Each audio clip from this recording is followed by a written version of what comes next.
Boa tarde, gente linda! Sejam todos muito bem-vindos a mais um Vcast. Eu sou o Vicat e se você está aqui pela primeira vez, não sabe o que está acontecendo, veio pela convidada, muito bem-vindo, já se acomoda aí no chat com a gente, que vai ter muita conversa boa. E o Vcast é um podcast totalmente feminino que acontece em todas as quartas-feiras, às 13h30 da tarde. A gente recebe uma mulher incrível para contar a sua história e compartilhar com a gente muita coisa legal. Então, se você não segue a gente nas outras redes sociais, digita no chat a exclamação social, que vai ter todos os links para vocês, e também exclamação convidada, para você conhecer melhor e seguir nossa convidada nas outras redes. E acho que eu já posso apresentar ela. Ai, que eu tô muito empolgada, você é muito incrível. Gente, Silvana Neri. Ó, eu vou deixar ela se apresentar, porque essa mulher faz de tudo. Então, assim, nada melhor do que você mesmo falar de você.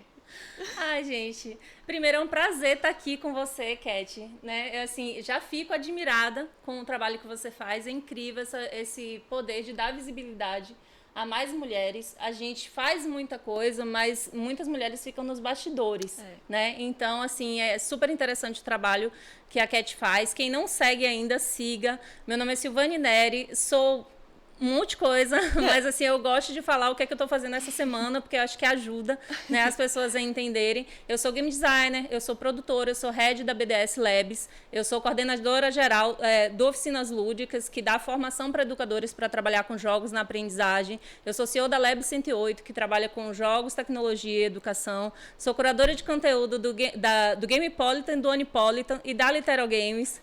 Faço parte agora da organização global da Game Jam Plus, fui recém-convidada.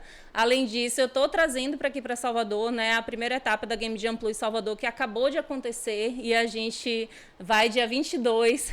Já faz o merchan aí. Dia 22 a gente vai estar anunciando os finalistas. A Cat vai ser a nossa apresentadora, então assim vai ser uma live super especial. Além disso, eu estou com um curso de criação de histórias entre o sertão e o mar, onde a gente repensa a narrativa sobre o Nordeste, sobre a nossa região, a nossa localidade, em parceria com o Museu de Arte Moderna da Bahia, que vai estar acontecendo agora uma turma a partir do dia 22. As turmas já estão fechadas, né? Eu ia até anunciar as inscrições aqui com vocês, mas assim, bate lá na porta do MAN, lá no Instagram, e diz assim, olha, eu quero a segunda turma, a terceira ou a quarta, que vai acontecer. Então, a gente vai conversando um pouquinho mais sobre essas coisas todas. Vamos desmembrar isso aí, porque olha, é coisa pra caramba. E ó, como de costume, o pomponzinho. Adorei. A sua coroa de hoje.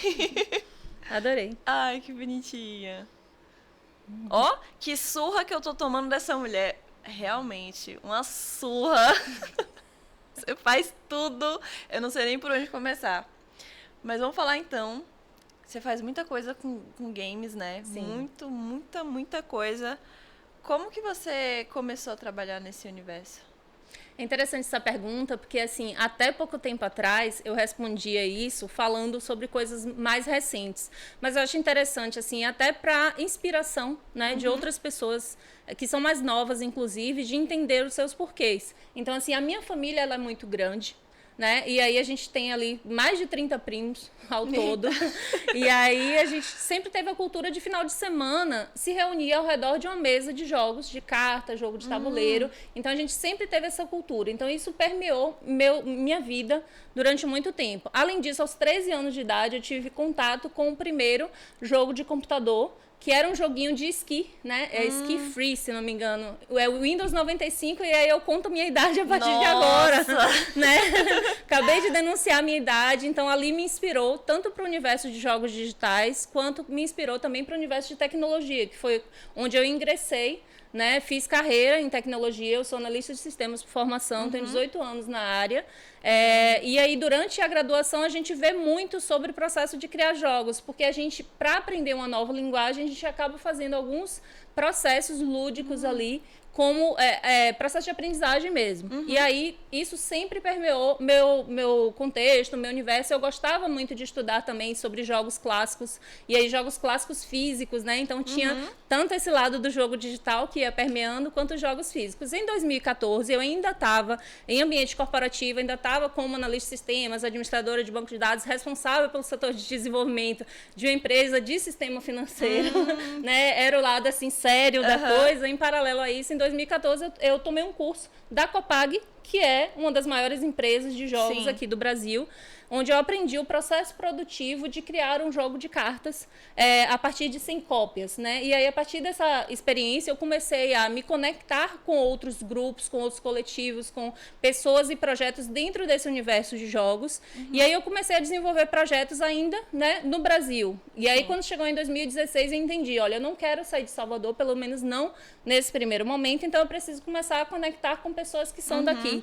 E aí, eu comecei a conhecer pessoas da área de RPG, pessoas da área de jogo de tabuleiro, jogo de cartas, pessoal de swordplay, de K-pop, todo esse universo de cultura geek que existe aqui em Salvador. E aí conheci também o pessoal do Gamepolitan, foi mais ou menos aí nesse período. Em paralelo, eu estava trabalhando com um roteirista de cinema, e aí eu estava fazendo, porque são várias linhas do tempo paralelas ali, e aí eu estava fazendo um trabalho com ele de tecnologia de marketing.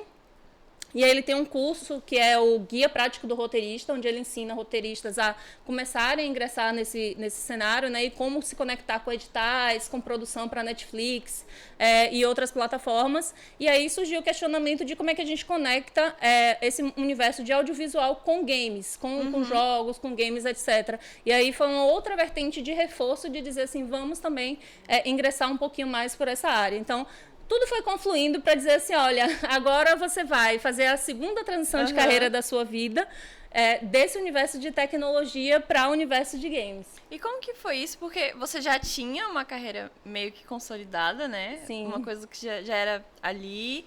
E aí você mudar, tipo, como que foi isso?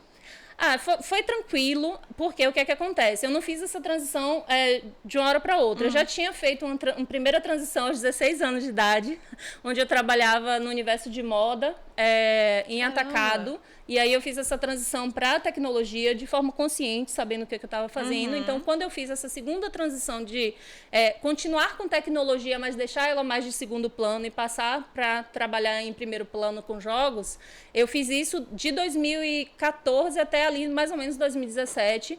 Eu tive atendimento com 2 consultores para isso. Um dos consultores, ele olhou o aspecto financeiro para entender assim, você vai parar de trabalhar com isso, quanto saldo você tem, né? Quanta reserva financeira você tem para você aguentar ficar nessa transição sem receber até você receber seu próprio... Então foi algo totalmente planejadinho, assim. Foi. Olha, admiro, porque eu sou meio doida. Enfim. E aí eu fiz com a outra consultora, eu fiz também esse acompanhamento de entender, o que você gosta de fazer? O que você já faz? O que você faz de graça e que, de repente, isso aí poderia virar um serviço? Então, eu comecei a entender que eu já dava consultoria de negócios para muita gente de forma gratuita. E aí, isso precisava ser consolidado em um serviço mesmo.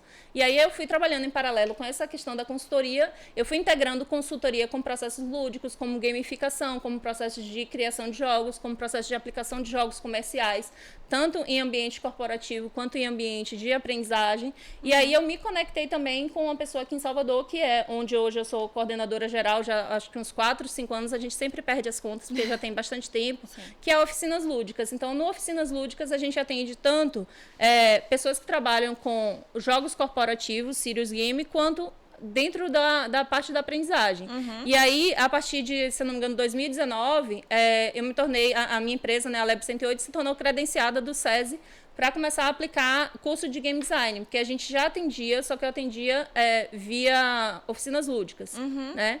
Como prestadora de serviços. Então, assim, a minha empresa, a Lab 108, ela já nasce formalizada, porque ela já existia enquanto conceito já desde 2016, mas ela já nasce formalizada com um contrato fechado e recebendo. E aí, a partir daí, outros trabalhos foram aparecendo, como, por exemplo, eu já estou dando um monte já estou avançando mais na história antes de você me perguntar, porque como a gente só tem uma hora, então, assim, um pouco depois, e aí antes da pandemia, surgiu também um trabalho para o Instituto Caritas Regional Nordeste, onde a minha empresa foi contratada para criar jogos para crianças e adolescentes em situação de risco, onde a gente falava sobre questões de cuidado dessas crianças e os sistemas de garantia de direito que protegiam essas crianças para esses cuidados. Então, Caramba. a gente criou 4 jogos, A gente estudou os direitos da criança e do adolescente, a gente estudou cerca de 40 materiais de leitura e mais uns 30 vídeos, mais ou menos. A gente trabalhou, eu chamei mais 2 game designers junto comigo para fechar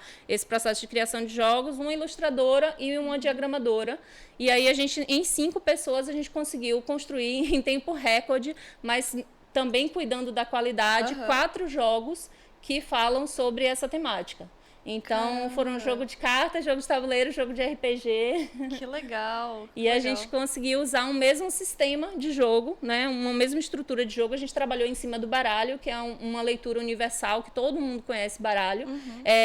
Esses jogos iam ser utilizados para pessoas sem letramento ou com pouco letramento, então não podia ter muito texto. Então a gente teve esse cuidado também. Então, assim, foi um trabalho lindo.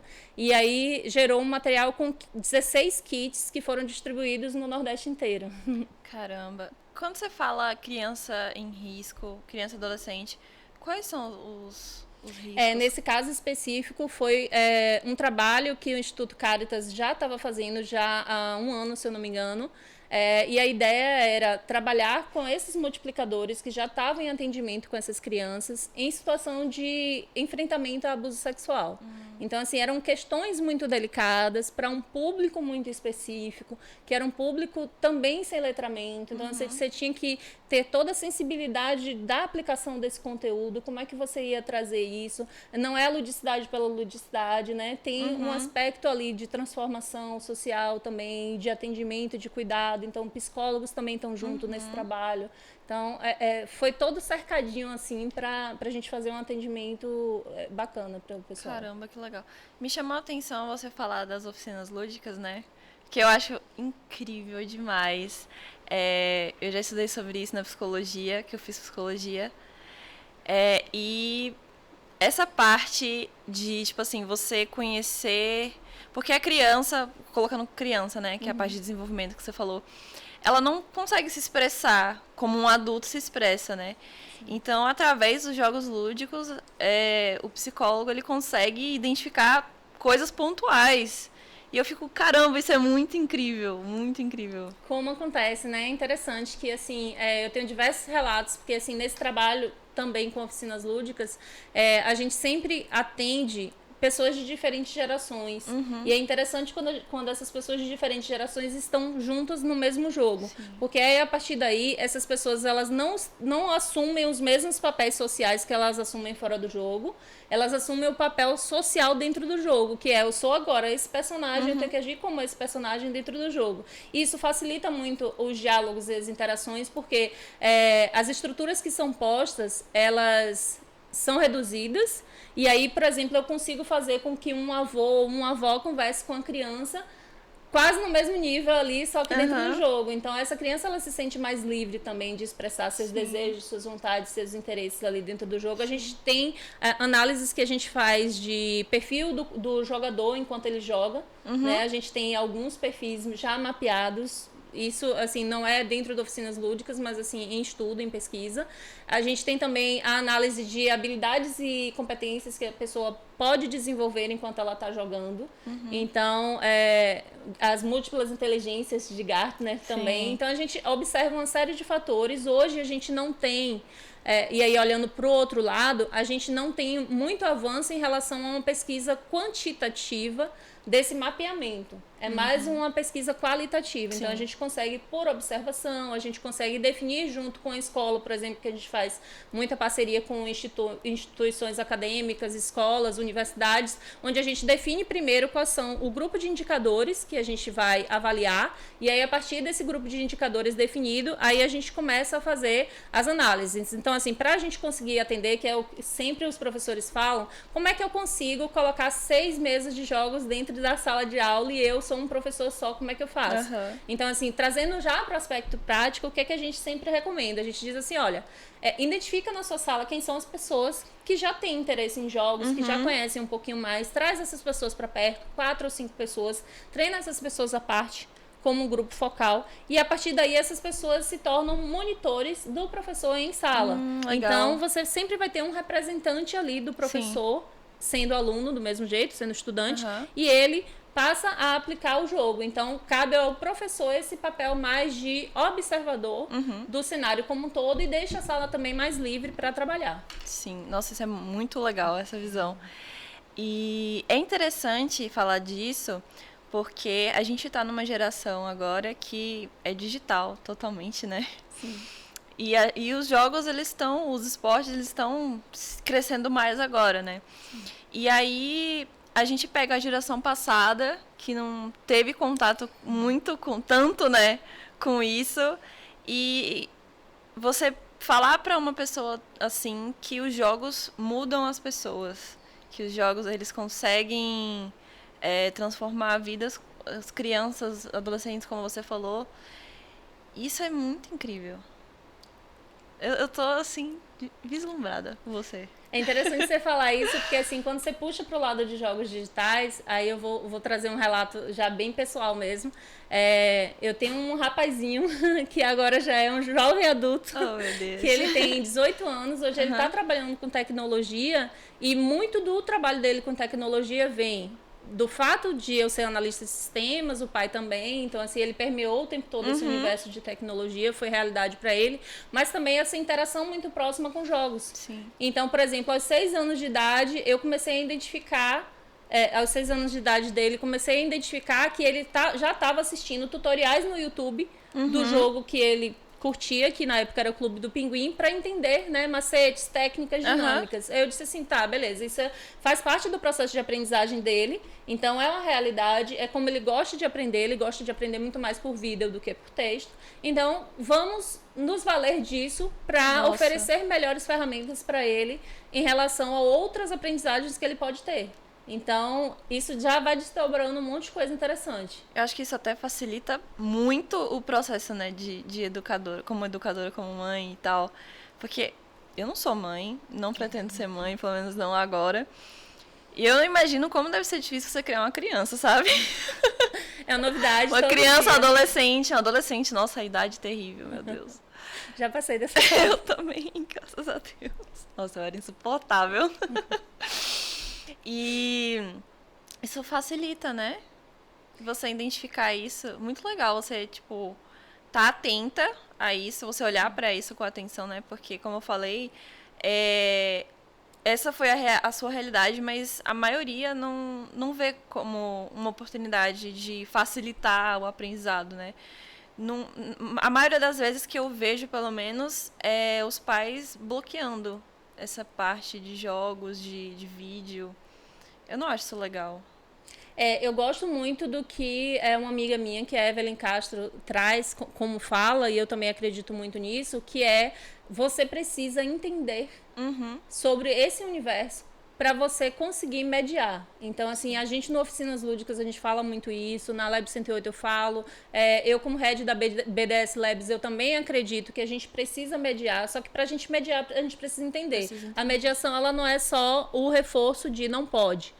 Essa mediação, ela precisa. O que é isso? Do que se trata? Onde aquilo está relacionado? A gente tem algum controle parental de alguma forma dentro da plataforma, dentro da ferramenta? A gente consegue acompanhar de alguma forma? Como é que a gente estabelece acordos com essa criança, com esse adolescente, né? Quais são as responsabilidades e quais são as contrapartidas. Sim. Então, assim, eu gosto muito de entender, tá, beleza, que jogo é esse? E aí entra um exemplo que eu sempre trago, que é o seguinte, às vezes, a sua criança ou o seu adolescente, ele tá ali, né, no jogo, e aí você bate na porta e diz assim, sei lá, a comida tá pronta, ou tá na hora de estudar. Só que aí você não sabe que ele tá em uma campanha de jogo, que ele já combinou essa campanha, sei lá, há uma semana atrás, tem 5 pessoas ali junto com ele, né? Ele tem responsabilidade também sobre aquilo que ele tá fazendo, não é uma brincadeira só.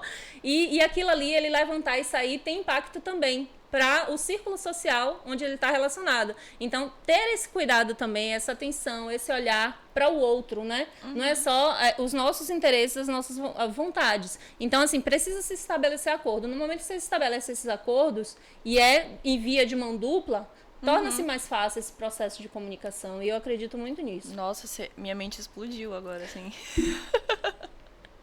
Muito incrível, incrível isso.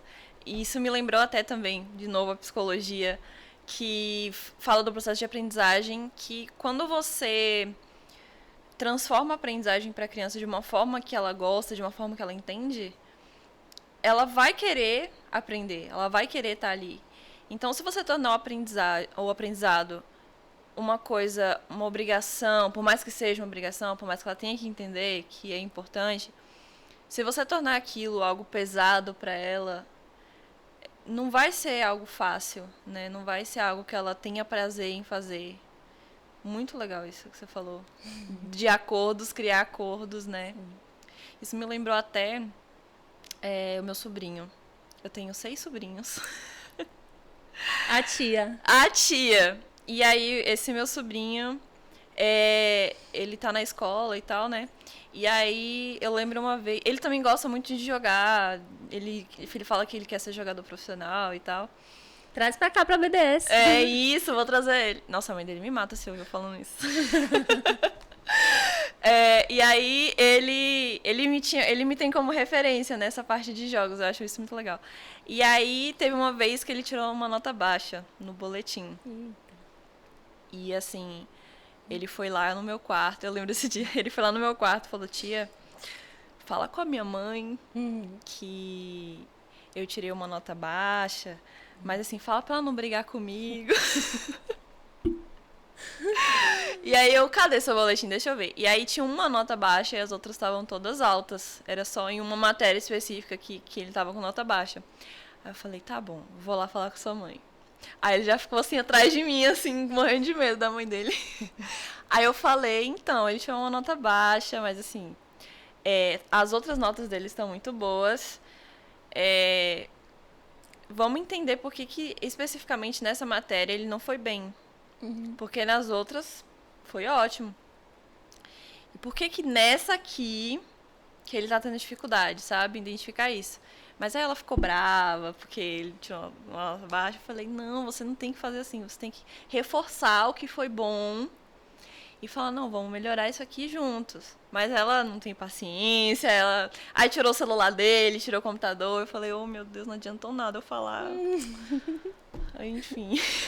Sobre isso que você estava falando, eu me lembrei que a gente aplicou uma disciplina de jogos, né? Dentro do Oficinas Lúdicas, a gente aplicou uma oficina um curso de criação de jogos como disciplina dentro do Colégio Fortunato, onde a gente atendeu 6 turmas de ensino médio durante um ano para criar jogos. Então eles saíram no final com MVP, eles fizeram um pitch do jogo, pensando no jogo como negócios também. E aí, dentro dessas turmas que eu atendia, tinha uma das turmas que era lida como assim mais agitada, que não prestava muita atenção nas coisas, né? Que de repente talvez não entregasse tanto resultado quanto esperado. Eu disse, espera aí.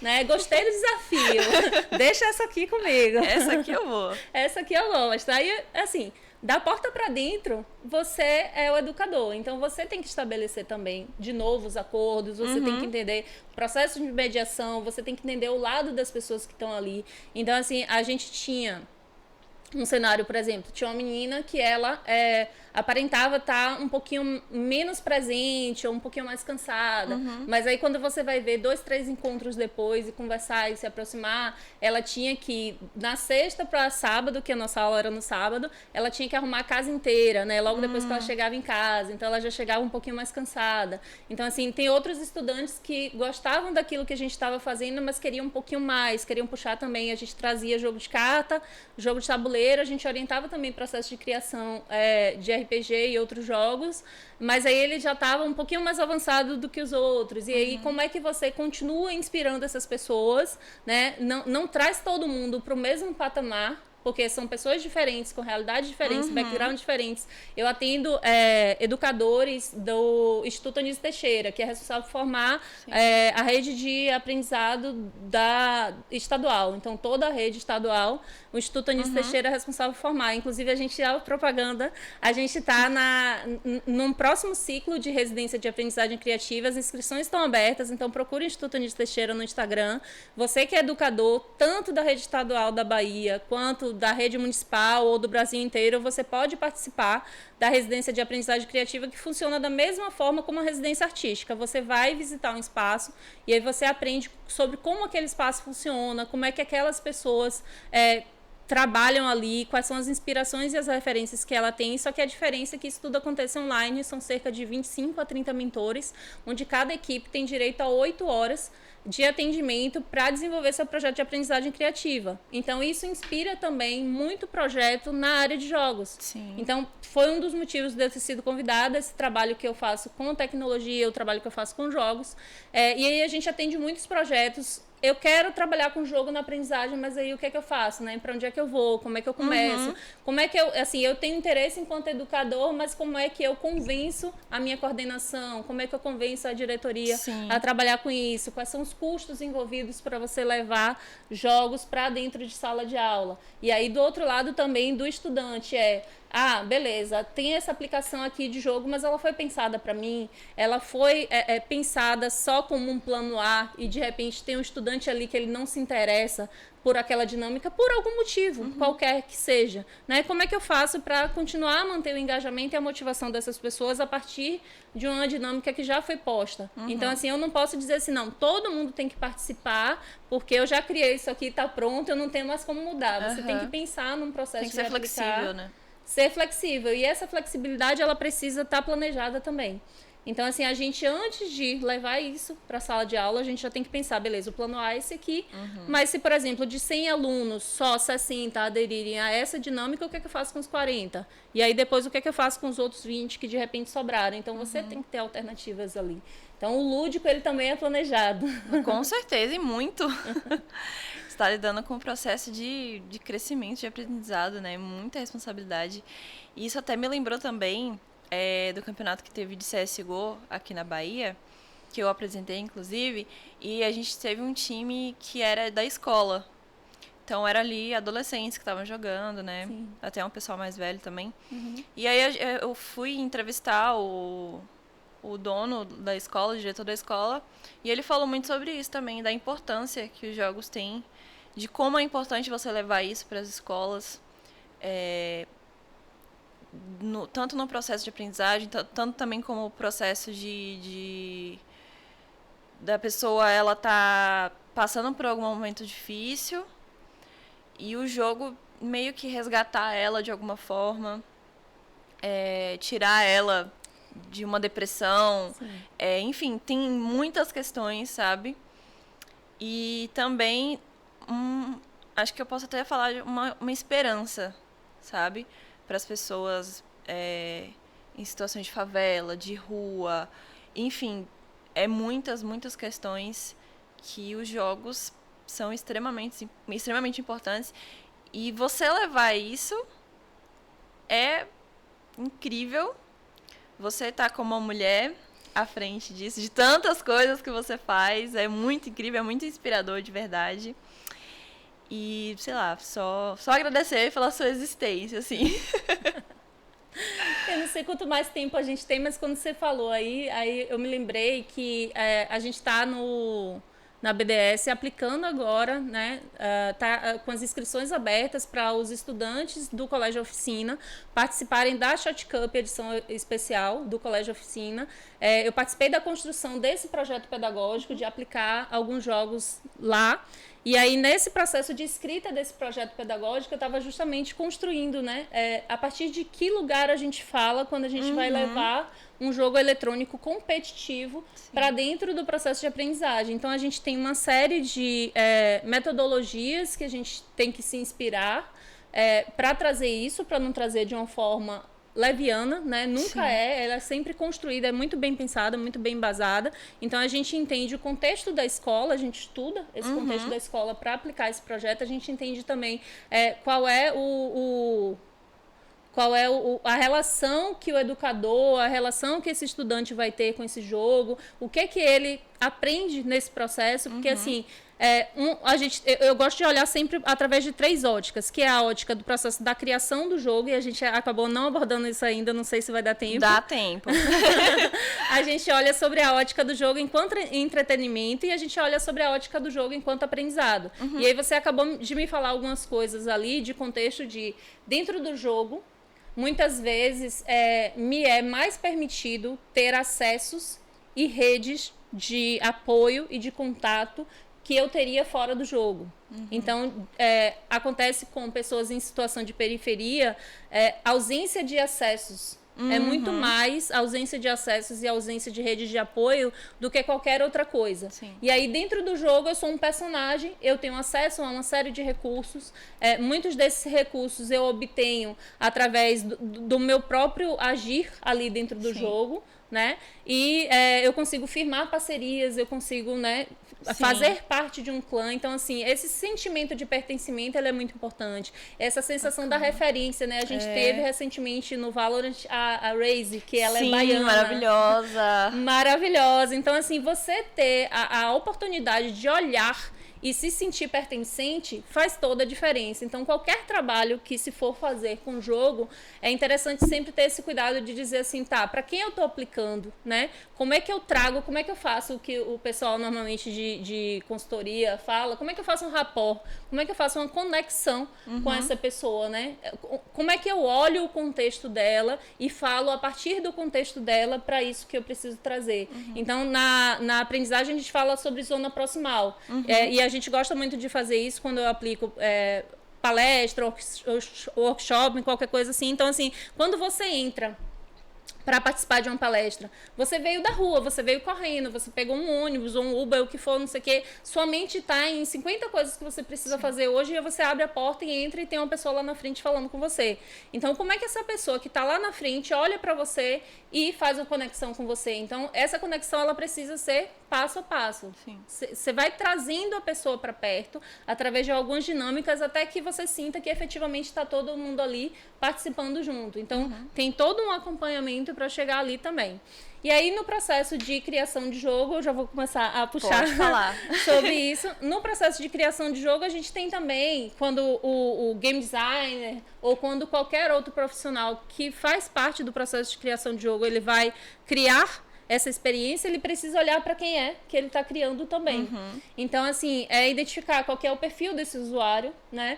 Qual que é o padrão de comportamento que normalmente a pessoa tem enquanto ela está jogando. Ele é um jogador casual, ele é uma pessoa que jogava há muito tempo, que parou de jogar e voltou a jogar agora. Ele é uma pessoa que a gente olha a partir de algumas óticas, né? Que você joga esse jogo, você compartilha coisas sobre esse jogo, você fala sobre ele, você consome dentro ou fora do jogo. Então, são esses 3 olhares que a gente tem sempre, e aí tem um mix de combinação desse tipo de jogador. E aí, a partir disso, esse processo de criação de jogos, ele olha para a experiência do jogador. Então, assim, uma das metodologias, que é a MDA, que é Mecânica, Dinâmica e Estética, olha para o processo de criação de jogo não a partir da mecânica, né? Que normalmente a gente pensa assim, e se eu combinar, sei lá, 2, 3 mecânicas aqui e fazer o jogo, e aí? Ele fica esvaziado, né? De estrutura, de perspectiva, de possibilidades dentro do jogo. Quando você cria o jogo a partir do olhar da estética, e a estética em inglês mesmo, a aesthetic, né? Sim. E é sobre o olhar de dizer assim, o que eu sinto quando eu termino esse jogo, né? Qual que é o sentimento ali no final? É um sentimento de realização? É um sentimento de vitória? É um sentimento de conquista? É um sentimento de transformação? E aí, a partir desse sentimento final, a gente volta um pouquinho e aí a gente trabalha com o flow, né, do Mihaly. Não me peça para falar o sobrenome desse cidadão, porque eu não gravei até hoje. E aí ele fala sobre o processo de flow, entre outras coisas. Como é que eu mantenho esse estado de flow por mais tempo dentro do meu jogo? Né? E isso tudo é feito de forma balanceada, então acaba entrando o processo de estatística, de matemática. A gente trabalha muito a matemática dentro do jogo, apesar das nem pessoas pensar acharem nisso. que não. Total. Mas para a gente conseguir balancear, a gente precisa fazer isso. E a gente pode fazer uma analogia de como é esse balanceamento e como é que esse flow dentro do processo de criação de jogos com o que o pessoal de audiovisual faz. Então, o roteirista, quando ele vai trabalhar a sua narrativa, ele olha os pontos, né, de evolução dessa narrativa, essa subida e essa descida. E essa subida, essa descida, ela não pode ser só constante. Você tem que pensar numa reta ascendente, você tem que pensar que, por exemplo, é interessante ter uma sessão 0, é recomendado, né, né? Tem uma sessão de tutorial, uma sessão 0, onde as pessoas começam a entender sobre o universo, as regras desse universo e aprender sobre isso. E a partir daí você vai adicionando desafios e camadas de dificuldade aos poucos. E aí a gente trabalha nisso com o pessoal de game design, que é o level design, que vai olhar para isso. A parte de narrativa, de universo, de construção de personagens, a bíblia do personagem, argumento, escaleta, essas coisas, já quem olha é o narrative design. E aí o roteirista de games, que é diferente do roteirista de audiovisual, ele vai trabalhar com as falas dentro do jogo. E aí a gente tem o artista 2D, o artista 3D, o modelador, o animador, o pessoal de UI UX que vai pensar na experiência do usuário. Se a gente for trabalhar o jogo já pensando no plano de negócio, é interessante ter alguém de business, ter alguém de marketing também junto. Então, assim, a galera de som, pelo amor de Deus, não posso esquecer do pessoal de som, porque inclusive sou muito grata a uma equipe maravilhosa de som que participou recente agora da Game Jam Plus. Então foram 5 pessoas, né, mentores de som que já trabalham com isso já há bastante tempo aqui em Salvador, e foram coordenados pelo Tarcísio Vaz, que já é doutor nessa área. Então, assim, esse processo do som também é muito importante, e não é só o sonzinho do jogo, tem muito mais. Muita aí coisa, tem trilha, né? Tem dublagem, tem toda uma série de coisas que a gente pode colocar ali dentro do jogo. Nossa, a dublagem, eu acho um negócio incrível, porque vamos falar nessa parte de tradução de jogo, né? Você pega quando você vai dublar, eu não sei como que funciona totalmente a parte de dublagem, mas eu sei que você tem ali as falas do personagem do outro idioma e você não traduz, você interpreta, não é? Isso é muito incrível. Porque, na verdade, assim, eu não acompanho muito o processo da dublagem de games, mas eu acabei interessando um pouquinho pela área e olhando aqui e ali, mas você entende o contexto, que é exatamente o que você está falando, assim, qual que é, o que eu estava querendo falar com isso? Sim. Né, o contexto geral.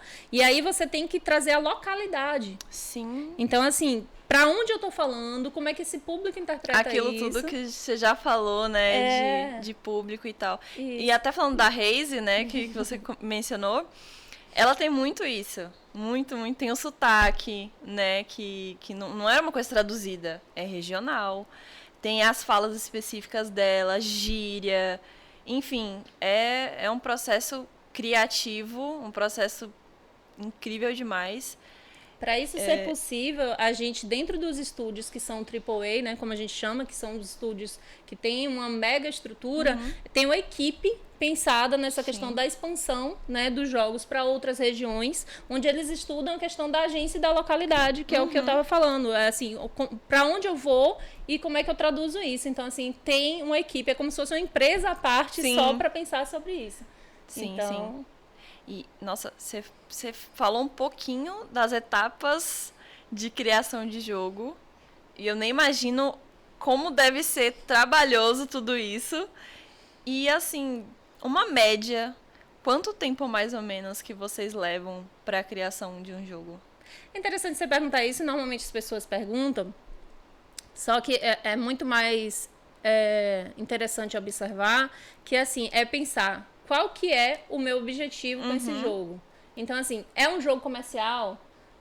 3, 5, 8 anos, 10 anos, entendeu? Depende. Depende. Então, assim, qual que é o objetivo que você quer? Você quer lançar ele com um formato independente primeiro, nas plataformas, lançar na Steam, lançar na Google Play primeiro, lançar pequeno para Android, para iOS, e depois você vai pensar num formato maior, você vai lançar para console, você vai lançar para PC. Então, é entender qual que é a plataforma, qual é o gênero do seu jogo, quais são os jogos que já existem daquele gênero e o que a comunidade espera daquele tipo de jogo. Então, fazer esse estudo mesmo, essa pesquisa de mercado, ela é muito importante para entender qual é o tempo que demora para aquele gênero que você quer fazer e entender se você tem, primeiro, grana própria para fazer isso. Se você vai fazer sozinho, não existe, mas assim, vamos dizer que você vai fazer um jogo pequenininho, um jogo independente. Você pode fazer jogo em Game Jam como um processo de aprendizado. Em Game Jams você trabalha em 3 dias. Mas aí você sai, não é um jogo, ele é um protótipo, ele é um MVP, ele é um iniciozinho ali do que seria uma funcionalidade mínima do seu jogo. E aí, a partir daí, você vai evoluindo. Dá pra fazer um jogo sozinho? Dá. mas ele vai ficar faltando um monte de coisa. Então você tem que parar e pensar assim, tá, eu tenho uma ideia de jogo, é maravilhosa, tá aqui na gaveta, ou várias ideias na gaveta. Pega uma dessas ideias e aí diz assim, tá, beleza, é sobre o que esse jogo? Ah, beleza, sobre Idade Média. É um Caverna do Dragão, né? Um Dungeons and Dragons, que é o mais tradicional ali dentro do universo de RPG, e se for transpor isso para RPG também é digital. Beleza, eu não sei desenhar, então eu sei escrever história. Aí eu tenho que chamar um cara que desenhe, aí eu tenho que chamar um cara que programe. E aí, como é que eu vou fazer esse acordo e essa parceria com essas pessoas? Essas pessoas vão ficar ali na amizade, vão ficar na amizade por quanto tempo? Isso é um projeto paralelo, a gente trabalha, né, em ambiente comercial durante o horário das 8 às 6. Então, como é que vai ser isso? Como é que a gente vai gerenciar esse projeto? A gente vai ter um controle, uma planilha, um Trello. A gente já escreveu o GDD do jogo, né, que é o Game Design Document. A gente já definiu algumas coisas, a gente buscou parcerias. Então, por exemplo, o Pedro Caixa, não sei se você já ouviu falar sobre ele. No dia 15, ele lançou um jogo que ele é um FPS, só que ao invés de arma, ele trabalha com as armas com slime. Então, assim, quando você atira no adversário, ao invés dele ser atingido mesmo e se machucar de alguma forma, o braço dele, ele fica assim, mais molenguinho. Aí daqui a pouco a perna fica mais molenguinha. Então, assim, ele trabalhou todo um conceito pensando em fazer um jogo que normalmente seria para adulto, só que sendo possível de jogar para criança. E ele trouxe, por que eu trouxe isso como exemplo? Você perguntou quanto tempo demora para fazer um jogo. Ele tinha uma ideia na gaveta, ele tinha uma base grande de pessoas no TikTok, ele falou que ele estava começando a desenvolver essa ideia, mostrou um pouquinho do que era isso. A comunidade no TikTok aderiu absurdamente, se interessou muito sobre isso. A base dele de fãs do jogo, mesmo antes do jogo ter sido começado, cresceu tanto que ele conseguiu um empresário para poder desenvolver o jogo dele. Legal. Então, assim, esse empresário, ele continuou apoiando ele e começou a fazer ações e estratégias já no YouTube, né? Já começou a crescer ainda mais a base de fãs. Ele começou a trazer mais pessoas para perto, né? Convidar pessoas para perto para construir o jogo junto. E aí essa grana começou a entrar também. E aí hoje, com esse lançamento do dia 15, ele fez já a parceria com o Itaú. Então ele já está com um banco, né, que tem renome aqui no Brasil, patrocinando o jogo dele, e tudo isso começou com a adesão da comunidade. Então, assim, são muitos caminhos que podem ser feitos. O que eu sempre recomendo, e que eu estava até numa mesa na Gen Con, que é um dos maiores eventos de jogo de cartas, tabuleiro e RPG do mundo. A gente fez mais uma edição esse ano agora. Eu participei de algumas mesas. Uma dessas mesas foi de criação de jogos, onde a gente falou, tá, como é que você cria um jogo? Pense no que você gosta de fazer. A partir do que você gosta de fazer, sobre o que você gosta de falar, e aí você começa a pensar em criar o seu jogo. Você sabe programar, você vai escolher uma engine que tenha programação. Qual é a linguagem de programação que você vai usar? A linguagem que você sabe. Ou se você tiver a fim de aprender, você usa o processo da criação do jogo como projeto para começar a criar esse jogo também. Então é você entender, eu quero que saia alguma coisa daqui a 2 meses, eu tenho que fazer uma coisa mais simples, eu tenho que fazer uma coisa que não dependa de muita gente, não dependa de muita programação, não seja muito rebuscado, seja uma versão mais básica. Mais independente. Né? Mais independente. Eu quero fazer um projeto de longo prazo, de 2 anos, de 3 anos, beleza. Então aí você constrói esse trabalho enquanto um projeto mesmo de uma nova empresa praticamente, né? Porque dependendo de como for o tamanho do jogo, ele acaba necessitando o surgimento de um novo estúdio para comportar essa produção toda, e como é que eu busco financiamentos ali ao redor para fazer isso acontecer. Nossa, é muita coisa. Meu Deus. Inclusive, vamos dar um beijo aqui pro Pedro, que gankou a gente. Muito obrigada, Pedro, um grande amigo meu, antigaço. A gente ia gankar ele, na verdade, porque ele tem uma mesa de RPG, ele criou um RPG, e eu vejo ele postando as coisas, eu não sei muito bem, eu nunca participei de mesa de RPG, não sei como é que funciona. Tá perdendo, filho, tem uma comunidade deliciosa. Ai, aqui no meu Brasil. Deus, será? Vou puxar você. Oh my God. E aí eu ia gankar ele, porque a gente tá falando disso e tal, mas aí ele acabou gankando a gente. Beijo, Pedro. Muito obrigada pelo gank, obrigado também a todo mundo que tá seguindo a gente. E vamos então para as perguntinhas, que tem 2 perguntas aqui muito maravilhosas. Que a primeira é: qual gênero de jogos que você mais gosta ou gostaria de trabalhar? Interessante. Se você me perguntasse isso há um tempo atrás, porque eu sou bem assim, gosto muito de um monte de coisa. Você falou do Counter-Strike, eu tava jogando há pouco tempo atrás, tava jogando Valorant, Free Fire. Eu tenho instalado aqui no meu celular o Rocket League, eu tive que jogar recente, é mais pra criança, assim, mas eu tive que instalar. Tô jogando New World, gente, me deixem jogar New World, pelo amor de Deus, porque eu joguei o beta, alucinei. E aí eu tava rodando a Vito e fazendo as coisas de trabalho e tal, não tava conseguindo. Então, assim, o New World é hoje o jogo, assim, que tá mais me chamando a atenção. Eu gosto muito de jogo de tiro, porque, assim, eu fiz karatê na infância, até ali os 13 anos, sério. E aí, assim, eu gosto muito de jogo de arte marcial, de luta, que vai ter alguma coisa de esportividade, então esses jogos de basquete, disso, daquilo e tal. Nunca joguei FIFA, acredita? Nunca joguei FIFA, mas assim, eu acho que eu vou gostar. Gostei muito do Spiritfarer, que é bonitinho, é muito fofinho. Então, assim, eu gosto dos jogos que são fofinhos, mas eu gosto dos jogos de luta também. E quanto mais próximos ao mundo real eu gosto mais. Eu gosto do... ai, meu Deus. O Flight Simulator. Que aí você tá lá, você tá pilotando, então assim, não tirei meu brevet no mundo real, então pelo menos eu posso pilotar. Gosto de jogos de aventura também, gosto de jogos de exploração, então assim, bem variado mesmo. Mas assim, esses que estão mais populares agora, eu acabo tendo que jogar um pouco mais, porque faz parte, né, do meu trabalho, do meu dia a dia, mas eu... Tem o Free Fire aqui, eu tava jogando, tipo assim, no intervalo entre uma coisa e outra, eu tava jogando Free Fire. Então, é mesmo? Nossa, Free Fire é um caso de amor e ódio. Porque assim, eu trabalho com Free Fire, apresentar e tudo mais, mas eu não gosto do jogo. Assim, eu acho o jogo extremamente importante pra comunidade. É um jogo que cresceu muito, muito, muito. É incrível a existência do Free Fire. Mas eu, como player, eu não gosto do Free Fire. Eu prefiro o COD Mobile. Ai, nunca joguei. Nunca joguei. É muito legal. Só que eu jogo... assim, jogos mobile tem um certo problema.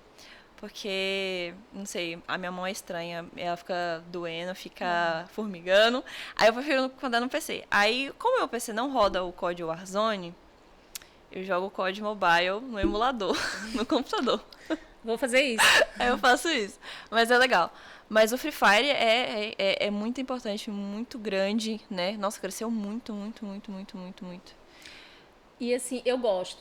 Assim, gosto bastante dele porque no mobile ele é muito tranquilinho de jogar. Você consegue acessar todos os comandos, os recursos. É bem leve o jogo. É bem leve, não trava. Você tem assim, as informações estão muito fáceis aqui para você acessar, beleza, o que é que tá acontecendo, aí tem a zona de perigo, não sei o que, aí você corre, quais são as estratégias que você tem que fazer, quais são as armas que você tem que pegar. Então, assim, eu gosto de jogo que me dê um feedback mais rápido sobre onde as coisas estão, o que as coisas estão fazendo. Eu sou assim também, porque eu sou um pouquinho lerda.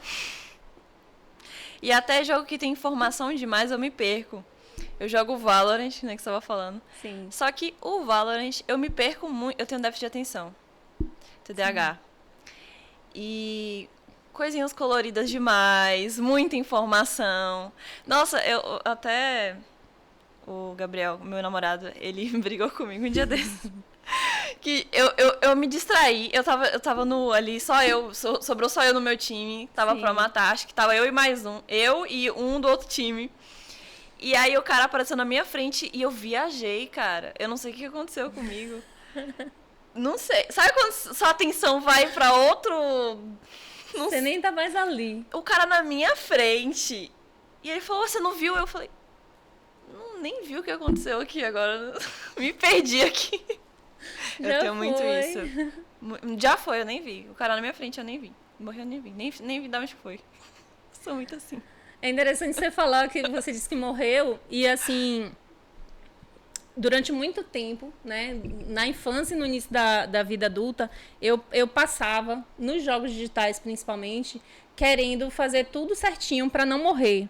Porque o que acontece? Não era porque eu tinha preocupação em relação a morrer no jogo. Era que, como na minha infância, a família era muito grande e o acesso à consola era de 1 ou 2 primos só, se você morresse, você tinha que voltar lá pro final da fila. Nossa. E aí, dependendo do dia que você tinha, no final de semana, você fila nunca mais enorme. jogava. E aí eu fiquei muito tempo com isso, assim, na mente, de dizer assim, não, tipo assim, eu vou perder minha chance, minha oportunidade. Caramba! E aí, quando eu entendi que, tipo assim, não, tá tranquilo, tipo assim, você morre, você tá aqui de novo, você tem acesso, você pode voltar não sei quantas vezes, isso me deu uma tranquilidade um pouquinho maior. Então, assim, falando sobre isso e fazendo associação com pessoas que eventualmente não jogam algum jogo, e a gente sempre pergunta, né, você joga alguma coisa? E tem gente que diz assim, não jogo nada. Aí eu disse assim, joga o jogo social, né? Você joga o jogo de interagir com as pessoas. Então, o jogo, ele faz parte da sociedade da gente. Huizinga, que é um autor que ele fala sobre jogo, ele fala sobre círculo mágico, ele fala sobre a relação do jogo com cultura e com a língua. Ele diz que o jogo, ele antecede a linguagem, porque, por exemplo, os animais jogam.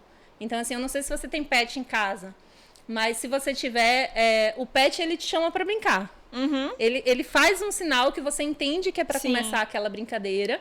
Vocês estão ali, né, dentro do processo da brincadeira, que é o círculo mágico, que ele chama, e que hoje a gente também já está estudando outras formas da existência da quebra desse círculo mágico, porque hoje a gente já não sabe mais o que é o mundo físico, o mundo virtual, e essa interseção aí entre esses mundos. Mas ele fala que, por exemplo, do mesmo jeito que você sinaliza o início de um jogo, você pode sinalizar o final de um jogo. Então, o pet também, ele vira pra você e diz assim, não quero mais jogar. Não tipo sei. assim, não quero Mais fácil não. a gente cansar antes do que Mais eles. fácil cansar antes. Então, eles brincam muito entre si também. Então, eles não têm a linguagem, a oralidade desenvolvida como a gente tem. Então, isso é um dos processos de observação, de entender assim, ó, o jogo, ele permeia o mundo. Então, assim, não tem como você dizer eu não jogo alguma coisa. Então, a política, a economia, a filosofia, tudo é jogo. Só que são outras relações de jogo e outros processos. Sim. Isso que você falou do pet até leva pra criança também, né? Que a gente falou que a criança não tem... ela não se expressa, não sabe se expressar igual um adulto. Por isso que ela chora, né? Até... De novo a psicologia, oh meu Deus. Fique à vontade. É porque você não sabe a história, mas eu fiz vestibular psicologia. A psicologia não me quis, fiz. Oh, então... meu Deus. Mas você ia dar uma psicóloga incrível. Incrível. E aí, a psicologia fala, né, que a criança, ela chora com medo de sobrevivência. Sim. Porque você imagina um bebê que não fala, não consegue andar, não consegue gesticular. E aí ele chora porque ele acha que ele vai morrer. Quando eu soube disso, eu fiquei, gente, o bebê acha que vai morrer. Tipo, real. Ele chora porque, meu Deus, eu vou morrer. Imagine. Que ele não consegue se expressar. Sim. E a única forma que ele tem é chorar. E aí cabe aos pais, né, ou os responsáveis, interpretar os tipos de choro, porque ainda tem isso, que são choros diferentes para cada tipo de situação. Sim. E tentar entender. Eu acho que é interessante você abordar isso, porque assim, eu já puxo o lado, né, da mãe, que assim... A gente tem uma literatura gigante com relação a como cuidar de crianças, só que quem escreveu aquele livro escreveu ou inspirado na sua própria criança ou na observação de crianças próximas a essa pessoa. Só que cada indivíduo, tem suas particularidades. Então, de repente, uma criança que chora de um jeito é por conta de alguma razão, ou algum motivo, algum contexto ali, né, situacional. E outra criança, ela vai chorar aquele mesmo choro por um outro motivo. Outra então, coisa. A dica mais importante é conheça a sua criança. Né? Conheça a sua criança. Conheça a sua criança, interage, esteja presente, esteja ativo e atento, né? Se demonstre disponível, eu acho, que é o mais importante. Com certeza. Nossa, tem isso até de a criança, acho que é mais quando ela tá um pouquinho maiorzinha, que a criança, ela acha que a mãe, em qualquer momento, ela vai embora e não vai voltar mais. Imagine. Eu tinha muito isso, eu lembro. A minha mãe saía, eu ficava, meu Deus, eu vou morrer, minha mãe nunca mais vai voltar, eu vou ficar sozinha. E é um sentimento real, assim, né? Então, acho que isso gera até uma ansiedade na criança e tudo mais. Então, acho que tranquilizar também, né? São coisas... Nossa, eu tô falando como se fosse mãe, gente. Misericórdia. É a tia. É a tia. Eu cuidei dos meus sobrinhos, então tá valendo, né? Vamos pra última pergunta, então. Vamos. Essa aqui é muito boa. Qual é o maior desafio na hora de criar um game?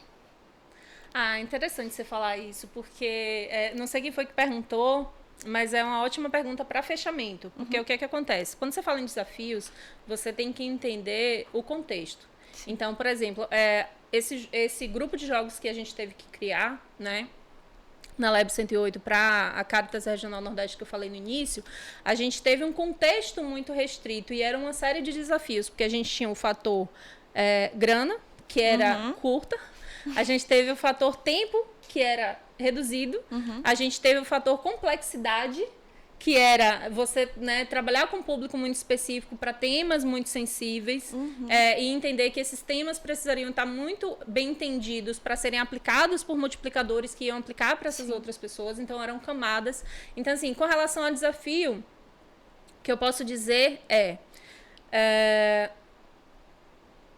você define o que é que você quer fazer, primeiro, e aí você vai entender. Esse desafio ele vai estar muito relacionado ao seu contexto. Então, por exemplo, eu sou programadora, eu entendo de game design, entendo também assim, da área de negócios, e aí da área de negócios muito mais fora de games do que dentro de games. Dentro de games eu estou aprendendo agora, mas, por exemplo, eu não sei nada de pixel art.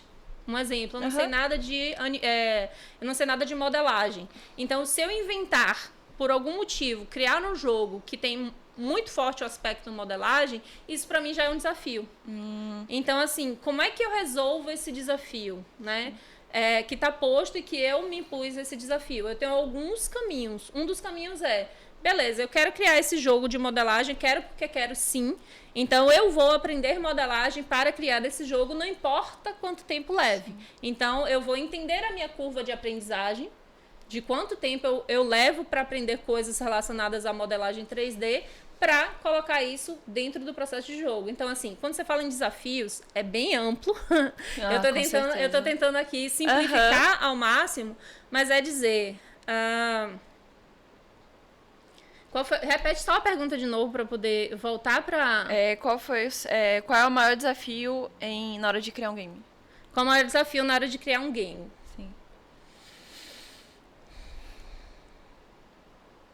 São vários, né? Eu acho que é você escolher colocar dentro do seu projeto de jogo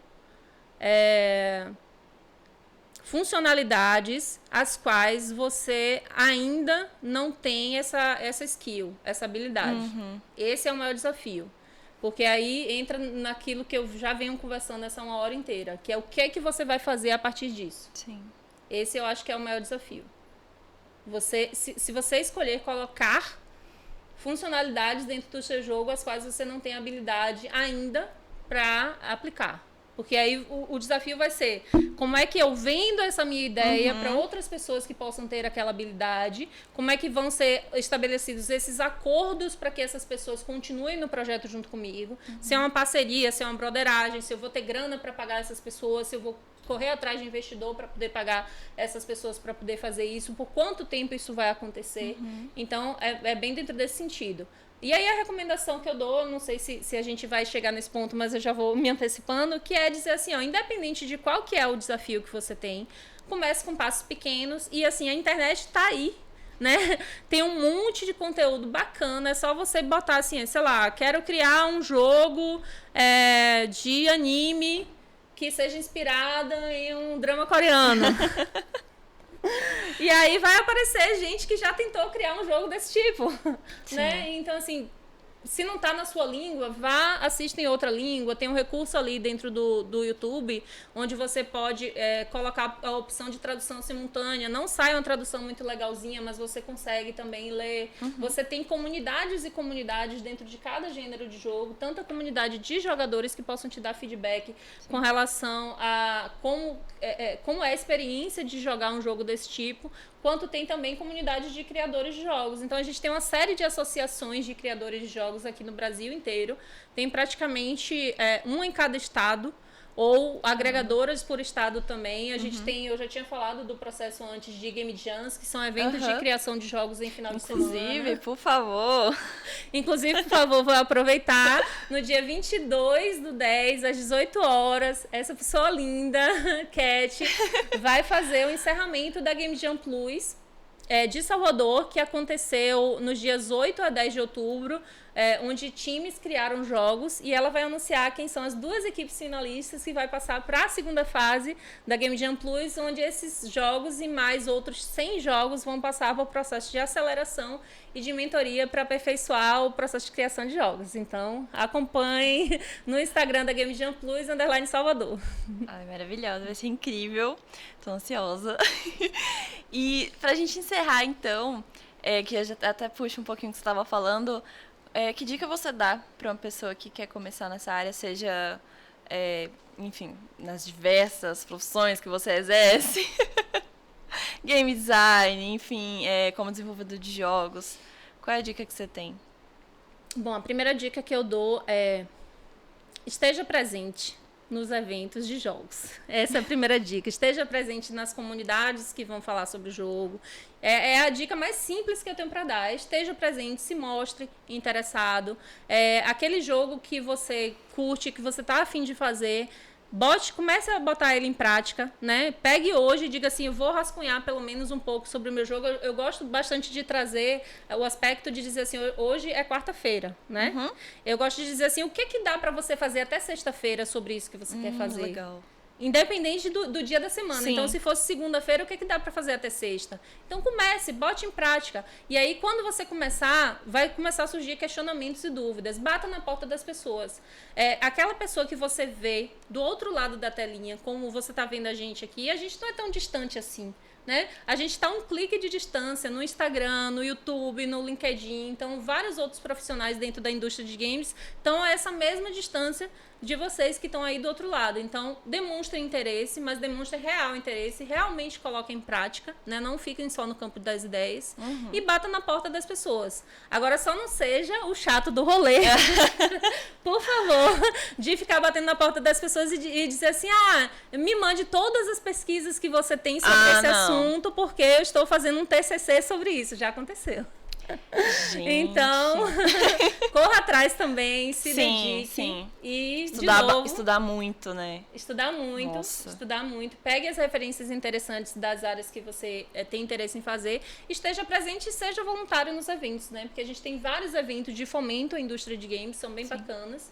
Faça parte de associações dentro do possível. Se você já tem um estúdio e é o seu trabalho paralelo, dentro do possível também você começar a ser remunerado por isso. Formalize o seu estúdio para você também ter acesso a fontes de investimento. Então, são camadas de desenvolvimento que você vai fazendo dentro dessa indústria. Legal. Aprendi muita coisa hoje com você, eu tô vislumbrada. Você é incrível demais. Muito obrigada por aceitar o convite, por estar aqui hoje com a gente, compartilhando um pouquinho do seu conhecimento, compartilhando sua história. É uma inspiração muito grande. E você é pra mim também. Ai, meu Deus, vou chorar, eu sou muito boiolinha. Obrigada de coração por estar aqui hoje, viu, disponibilizar seu tempo. Dia 22 a gente vai estar lá juntinha, vai ser muito incrível. E é isso. Chegamos ao fim. Obrigada. Foi rápido. Foi rápido. 1 hora é pouco. Mas é isso. Já fala suas redes sociais, então, pro pessoal te seguir. Inclusive tem o @convidada aí, mas já faz seu merchanzinho. Legal. Então, assim, recomendo seguir o @SilvaniNeri no Instagram. E aí você vai lá no link do Flowcode, porque aí você consegue pegar o link de todas as outras redes sociais, tá um compilado lá. No Twitter também, sou Neri Silvani. Lá eu acabo interagindo mais com o pessoal da comunidade de RPG, né, que eu sou também bem atuante dentro desse universo. E no LinkedIn, né? No LinkedIn também é Silvani Neri. Então são essas 3 redes principais aí que eu recomendo vocês seguirem. É isso, gente. Sigam lá. ! Convidada no chat, que tem os links dela para vocês. E obrigada, Silvani. Sim? Pode chamar de sim? Pode. Muito obrigada mais uma vez. E você conhece alguém que esteja fazendo live agora pra gente gankar, pra gente ir lá dar amor. Eu não sei se tá fazendo live agora, né? Mas a gente tem a Rai Galvão, que é uma pessoa que é bem forte dentro do cenário de RPG, que ela sempre tá fazendo live. Eu não sei se ela tá agora online. É na Twitch? Na Twitch. Você sabe o nome dela Rai na Twitch? Galvão. Rai Galvão. Como é que escreve? Rai com Y, Galvão. Eu não sei se ela tá Rai. online agora. A gente vai Tá descobrir. não, né? Não. Você conhece outra pessoa? Talvez que esteja agora. É, as pessoas que eu conheço estão online de noites. Oh, meu Deus. Tem um canal Jogos e Imaginários da Mônica de Faria também, que eu super recomendo vocês seguirem. Mas ela também não tá online agora. Oh, gente, ninguém fez live agora, né? Não. Vamos gankar então o Johnny Zu. Vamos. Que ele é daqui da BDS, você conhece o Johnny, né? Eu sou O apaixonada Johnny pelo é Johnny. um fofo. Vamos gankar ele. Então ele tá jogando COD, que a gente até falou do COD Warzone. Sim. Vamos lá dar amor pra ele, então. Pode ser, produção? Show. Então vamos lá, hashtag gank da Ovicat. Gente, obrigada pela companhia de vocês no chat. Não esqueçam de seguir nossa convidada e me seguir também, o Ovicast. Eu espero vocês quarta-feira que vem. Não se esquece que esse episódio vai sair no YouTube, no Spotify e em outras plataformas também. Tá tudo no link pra vocês. E eu vejo vocês na quarta que vem. E lá no Game Jam Plus no sábado? 22 é sexta. Sexta. Eu tô me perdida no tempo. Sexta-feira, às 18 horas, viu, gente? Espero vocês lá. Grande beijo. Tchau, tchau. Tchau, tchau.